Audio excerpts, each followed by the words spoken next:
kita Nabi Muhammad, salawat ya Rasulullah, salamun alaik ya Rafi'a sya'ni wa darani, adfatan yaji ratal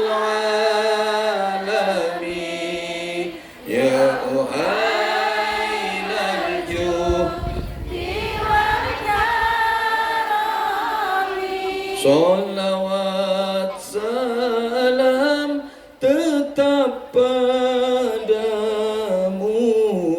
Engkaulah sang Nabi penyejuk hatiku.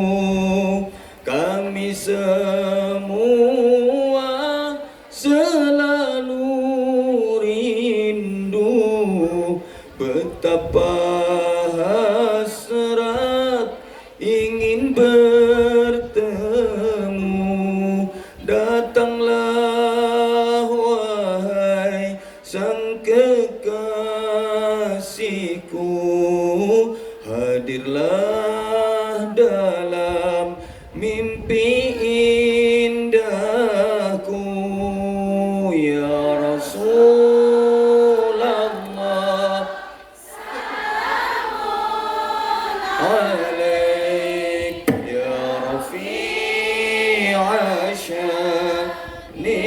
salamun adfatan yaji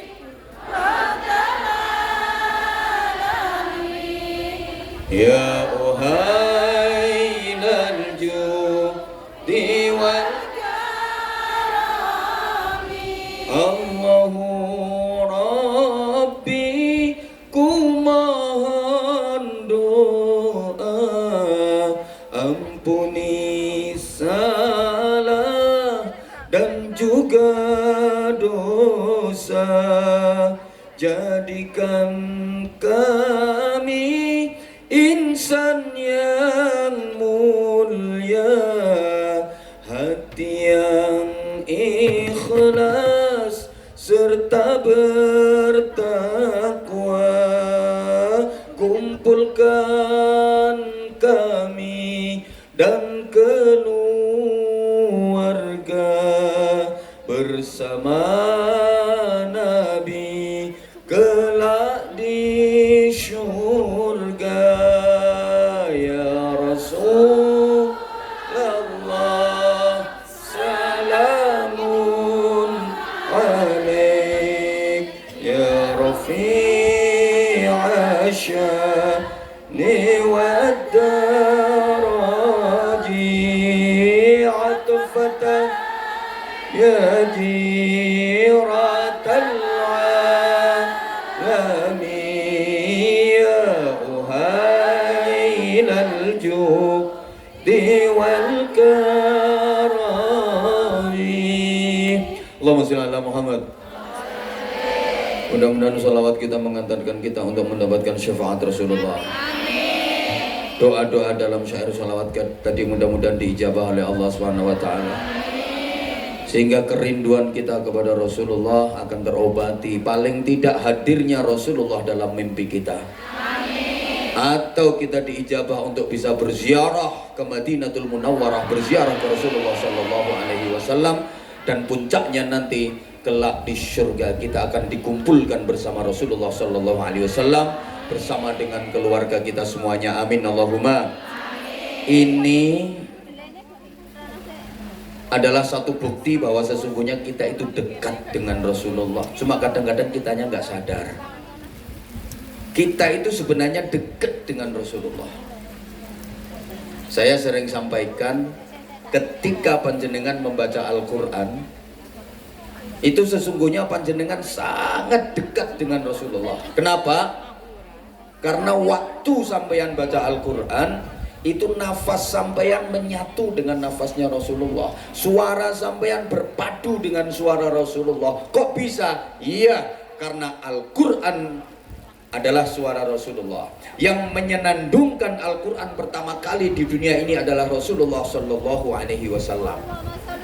Maka ketika sampeyan membaca Al-Quran, itu sesungguhnya nafas sampeyan menyatu dengan nafas Rasulullah, suara sampeyan berpadu dengan suara Rasulullah. Betapa berkahnya orang yang membaca Al-Quran. Maka jangan sampai ada hari yang kita lewatkan tanpa lesan kita melafadzkan ayat-ayat Al-Quran. Walaupun 1-2 ayat, sempet nek ra iso maca ya kulhu, paling tidak surat Yasin. Yasin itu qalbul Quran, hatinya Al-Quran. Yasin itu qalbul Quran. Maka kalau ada umat Islam yang gak pernah baca Yasin, itu kayak manusia yang gak ada hatinya. Kapan membacanya? Kalau bisa habis subuh, nggak iso masak, mulai tugas repot. Kalau habis subuh nggak bisa, habis duhur ngosek WC, ngelipet jemuran. Kalau habis duhur nggak bisa, habis asar ngedusi mbae, sak manuk kayak persiapan masak sore. Lah kalau habis asar nggak bisa, habis maghrib malah raiso repot-repot yang cai. Kalau habis maghrib nggak bisa, ya habis isya. Buka WA, balesi, nelpon keluarga. Ya udah, kalau itu nggak bisa menjelang tidur. Ya wes ngantuk. Lah nek ra iso ya ndak usah baca, nang sembujur gak usah maca Yasin, tapi sampeyan diyasini. Nggih. Lah orang Islam model apa kok? Ya disempet-sempetin. Oke. Ketika penjenengan misalnya mendengar azan, baik langsung dari masjid ataupun dari HP, bukankah itu aslinya adalah suara Rasulullah? Hanya saja melalui mata rantai dari lesan-lesan manusia dalam sejarah yang sangat panjang. Mbak, halo.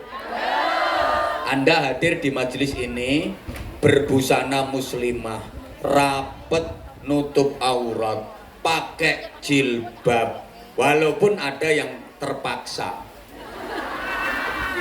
Jilbaban ya karena pengajian. Ada apa enggak? Ada. Orang kemarin aku ketemu orangnya. Saya itu kemarin siang jalan-jalan ke Mongkok. Kan ini musim panas.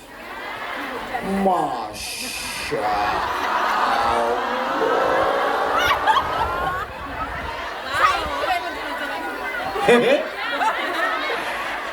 Aku ketemu karo mbak-mbak ya. Pertama aku ngeliat dia itu pakai you can see, melepet ngapret. Habis gitu seriwet ngeliat saya. Nggak lama balik udah pakai jaket karena mau minta foto. Tibae candi Sragen. Habis itu ngeliat lagi, kuatoke cekak sakmene. Ya Allah, Ponorogo. Mari ngono ketemu maneh. Astagfirullahaladzim. Nggih. Matur suwun. Masya Allah ki mboten libur saking sayange ambek aku. Dibela-belani matur suwun Mbak nggih. Salam nang mboke. Nah ini nanti yang mau nitip untuk wakaf nanti setelah acara ngaji ini udah ada beberapa yang dikumpulin ke sini, bahkan sak dompet-dompetnya dikasihkan. Masya Allah, subhanallah, matur suwun banget. Iki ndane senenge anakku. Matur suwun. Habis itu ketemu. Masya Allah, waalaikumsalam. Matur suwun. Ya Allah, insya Allah. Oh masya Allah. Mabruk insyaallah, milad mubarak insyaallah, berkah, mugi-mugi putrane dados sholih. Putri napa putra? Oh putri, muga-muga sholihah. Nggih, mugi-mugi Insyaallah nanti kita doakan. Masya Allah, matur suwun. Aku luwes oleh kembang ini ki loro wisan. Aku mikir bayang nenek gawa mulih terus piye. Makasih nggih, matur suwun. Panallah nggih. Matur suwun, Masya Allah. Ternyata Mbak iki sayang-sayang sama aku. Ngene nang aku karo makhluk iki gak dikei jadwal meneh. Gak dikei jadwal meneh modele. Demo nggih? Nggih. Pokoke nek kula gak dikei jadwal demo nggih? Nggih. Atau kalau misalnya di demo bareng-bareng. Matur suwun. Oh, krungu dhewe to. Matur suwun semuanya. Nanti kita sambung, oke? Habis itu aku ketemu maneng Mbak itu. Masya Allah, pakaiannya ki sakmene sing langsung ngono lho, kaos sak katoke. Kaos sak katoke gitu. Tipis. Ketok ginyur. Ya Allah.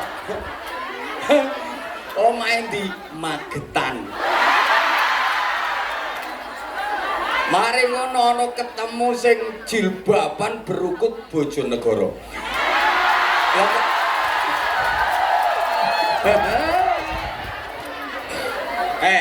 Sampean pakai busana nutup aurat, sampean pakai jilbab, itu sesungguhnya siapa yang memacai dirimu?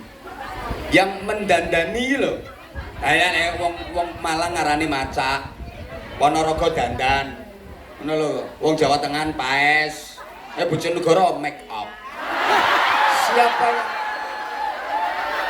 Siapa yang memake up dirimu sehingga dirimu nutup aurat, terhindar dari maksiat dan dosa, dirimu pakai jilbab, kelihatan anggun, berwibawa, cantik, mempesona, dan tidak gampang digoda lanangan.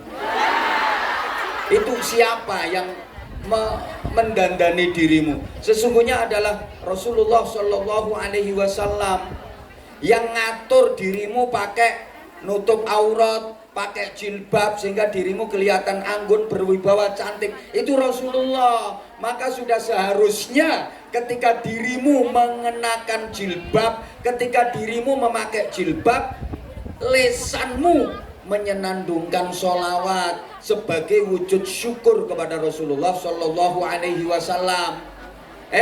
Pantes Mbak sampean lek nganggo jilbab karo maca sholawat ngono lho. Mengerami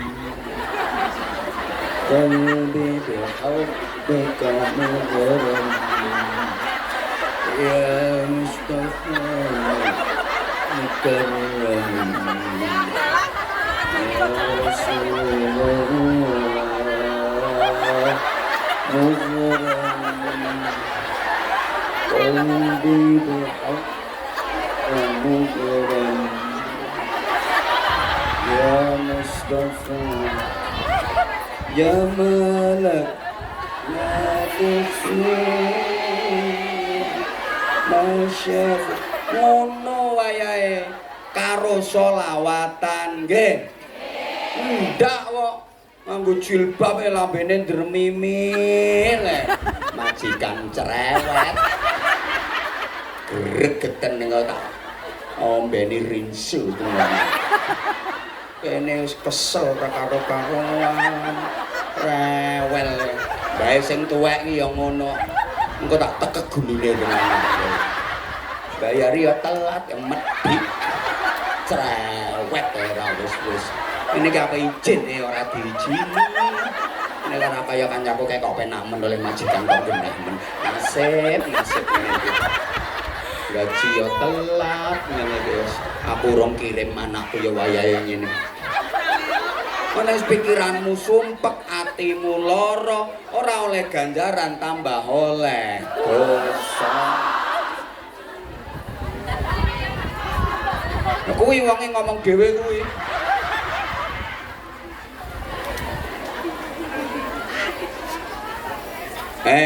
Lah wis saiki sampean mau udah dikasih pengarahan.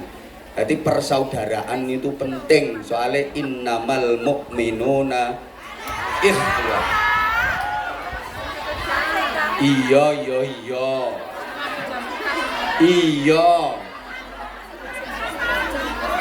Enggak.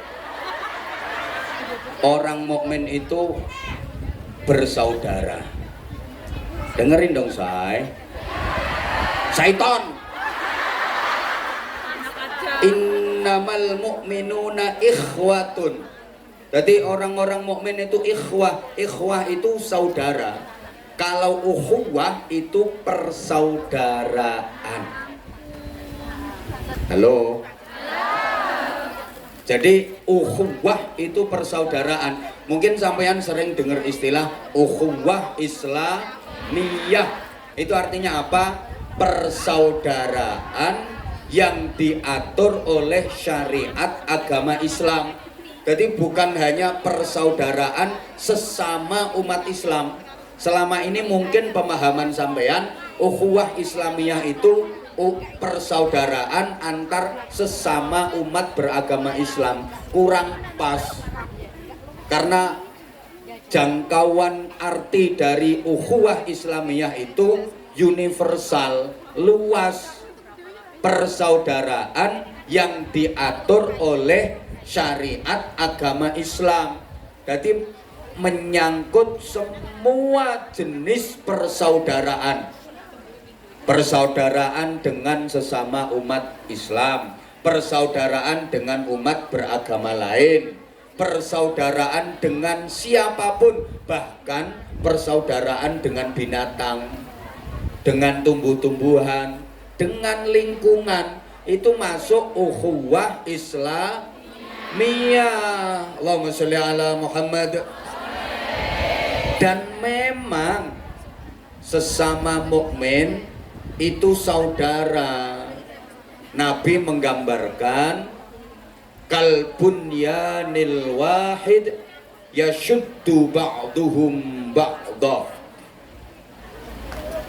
Sesama umat Islam itu seperti satu bangunan, seperti sebuah bangunan di mana komponen-komponennya antara yang satu dengan yang lain saling mengaitkan, saling menguatkan. Allahumma sholli ala Muhammad. Umat Islam itu ibarat bangunan. Maka umat Islam itu ada yang model batu, ada umat Islam model pasir, bahan bangunan lho. Mbora dikatekno kok. Ada umat Islam model kayu, ada umat Islam model besi kayak ireng kayak wonge. Ada umat Islam model semen, lembut, tapi nek kena meripat perih. Nah, fungsinya juga beda-beda. Ada yang berfungsi sebagai pondasi. Ini para ulama, para kiai. Ada yang berfungsi sebagai atap. Ini para pemimpin yang menaungi dan mengayomi bawahannya. Ada umat Islam yang berfungsi jadi tiang. Ini perempuan, wong wedok itu tiang. Mula an-nisa imadul bilad. Wanita itu kan tiang negara. Kalau laki-laki kan hanya tiang jaler, nggih. Nah, itu. Nah, namanya bangunan mbok ora direken aku. Itu saling melengkapi, saling mengaitkan, saling menguatkan, dan semuanya penting kalau bisa menjalankan fungsinya masing-masing. Bangunan masjid ini ada besinya, ada batunya, ada pasirnya, ada semennya. Betul? Semuanya penting. Besi penting, semen penting, batu penting, lantai penting, atap penting, kayu penting, semua penting. Maka nggak boleh ada yang merasa paling penting. Kalau sampai ada yang merasa paling penting, mungkin satu, bangunannya jadi nggak indah. Dua, ambruk. Contoh, besi merasa paling penting karena dia merasa punya jasa yang besar. Bangunan berdiri kokoh dan kuat itu jasanya besi. Akhirnya besinya kepengin kelihatan. Watu ya pengen ketok, semen ya pengen ketok, bangunannya pating serongat, bisa-bisa ambruk. Maka organisasi apapun, kelompok apapun, kalau rebutan merasa penting, ambruk, nggak akan bisa bertahan lama. Allahumma sholli ala Muhammad. Allahumma sholli ala Muhammad. Saya juga sering contohkan, Anwar Zahid ini ada jantungnya apa enggak? Ada. Jantungnya kelihatan apa enggak? Enggak, padahal jantung ini jasanya besar. Saya hidup ini ya karena jasanya jantung juga yang memompa darah saya sehingga peredaran darah saya ke seluruh tubuh normal. Ini jasanya jantung, tapi jantung nggak mau memperlihatkan diri. Andaikan jantung merasa jasanya besar terus pengen kelihatan, manggon yang batuk mentol. Paru-paru merasa punya jasa pengen ketok, manggon yang dengkul, nggak rupa-rupa uang saya. Maka ayo dalam beramal beribadah kita latihan ikhlas, tidak harus kelihatan. Halo, yuk belajar dari filosofinya besi. Dia menguatkan bangunan tapi dia nggak harus memperlihatkan diri. Toh semua orang sudah mengakui jasanya besi, betul? Belajar dari filosofinya jantung, paru-paru dan organ-organ tubuh kita yang jasanya besar untuk tubuh kita, tapi dia juga nggak ingin memperlihatkan diri. Belajar pula dari maaf alat kelamin, kemaluan itu jasanya besar. Yang hadir di sini adalah hasil karyanya dia semua, tapi dia juga nggak pernah mau memperlihatkan diri. Kelihatan sedikit segera ditutupi, betul?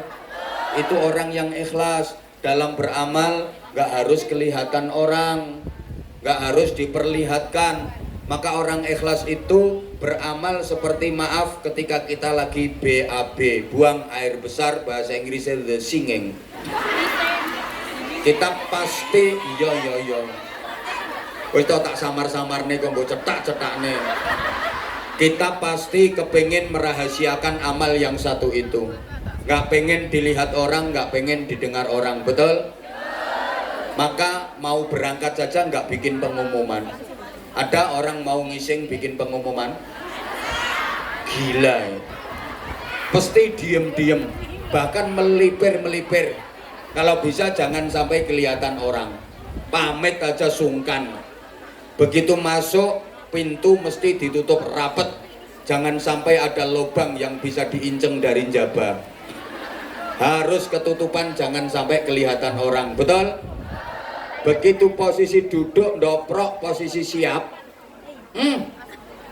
keran air dibuka. Tujuannya supaya bunyi air keras, grojok, dan aman, tidak terdengar bunyi pret, prokotok-kotok, pret, prokotok-kotok. Itu amal rahasia, jangan sampai kedengaran orang. Walaupun keluarnya alot, wong bar mangan jambu kluthuk teh sak pirang-pirang, kita juga tahan, ngedene gak bengok-bengok, jangan sampai keluar suara. Gak ada orang gitu kok langsung, waduh, aku wis ngeden bola balik, enggak metu, enggak ada. Orang gila, enggak ada. Setelah selesai, monggo. Setelah selesai, cewek bersih, kita keluar, kita juga nggak akan menceritakan itu kepada orang lain. Apa ada orang habis ngising cerita, Mbak, aku mau metu pitu, Mbak. Sing papat belantong dawa-dawa melungker, sing telu merengkel, nggak ada. Itu orang gila. Itu gambaran orang yang beramal seperti filosofinya akar. Jasanya besar untuk pohon, dia mencari air agar pohon itu hidup.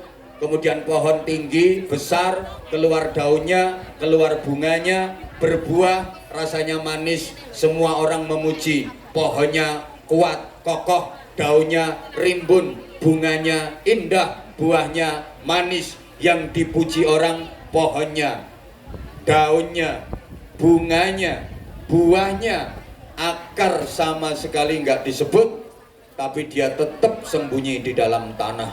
Dia nggak pengen memperlihatkan diri, karena akar sadar kalau dia bermetungul, berngetak, berbejudul, pohon itu pasti akan doyong.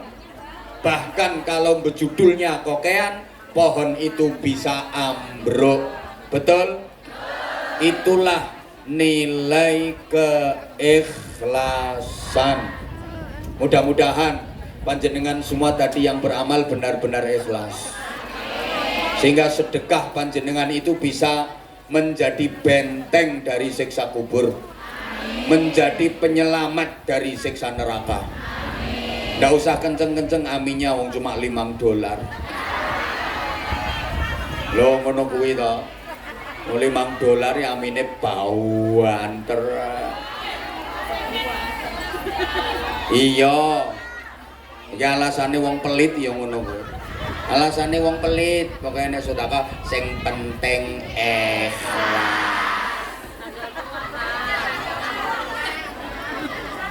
Dilanjut apa enggak ini? Nah, kalau minta dilanjut tolong diperhatiin. Ini baru dari nilai persaudaraan.